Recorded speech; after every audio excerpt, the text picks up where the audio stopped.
اسحاق ڈار کے لیے rules of business میں ترمیم، حکومت نے ایک نیا رول متعارف کرا دیا۔ انصار عباسی کی ہنگامہ خیز رپورٹ۔ سینئر صحافی انصار عباسی کی خصوصی رپورٹ میں یہ انکشاف سامنے آیا ہے کہ شہباز شریف حکومت نے وزیر خارجہ اسحاق ڈار کے بطور نائب وزیر اعظم تقرری کو قانونی حیثیت فراہم کرنے کی خاطر رولز آف بزنس 1973 میں ترمیم کی ہے۔ ترمیم 18 دسمبر 2024 کو کی گئی۔ ترمیم کے تحت نائب وزیر اعظم کے عہدے کے حوالے سے ایک نیا رول متعارف کرایا گیا ہے۔ قبل ازیں رولز کے تحت کابینہ میں نائب وزیر اعظم کا عہدہ شامل نہیں تھا۔ ترمیم میں رول 52 متعارف کرایا گیا، جس میں لکھا ہے کہ 12 وزیر اعظم وزراء میں سے کسی وزیر کو نائب وزیر اعظم نامزد کر سکتے ہیں اور اسے ایسی ذمہ داریاں دے سکتے ہیں جو وفاقی حکومت کے کاموں میں مؤثر کارکردگی کی خاطر مناسب سمجھیں۔ اگر کسی وزیر کو اس نوٹیفیکیشن کے نفاذ سے قبل نامزد کیا گیا ہو تو اسے اس ذیلی اصول کے تحت نامزد کیا گیا سمجھا جائے گا۔ رولز آف بزنس میں نئی ترمیم اسحاق ڈار کی جس تاریخ سے انہیں عہدہ تفویض کیا گیا ہے اس تاریخ سے ان کی بطور نائب وزیر اعظم تقرری کی توثیق کرتی ہے۔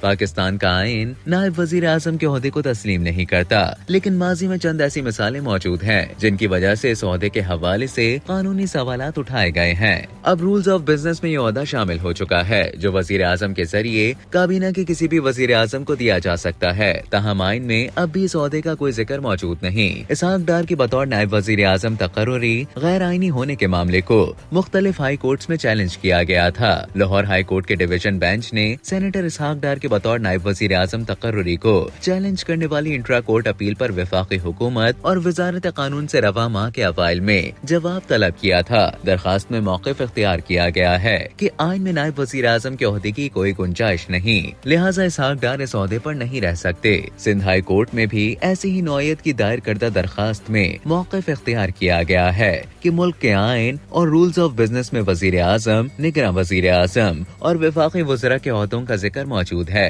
لیکن نائب وزیر اعظم کے عہدے کی کوئی گنجائش نہیں۔ کابینہ ڈویژن نے رواں سال 28 اپریل کو وزیر خارجہ اسحاق ڈار کو نائب وزیر اعظم کا اضافی چارج دینے کا نوٹیفیکیشن جاری کیا تھا، جس کے مطابق ان کا تقرر فوری طور پر اور تاحکم ثانی کے لیے کیا گیا ہے۔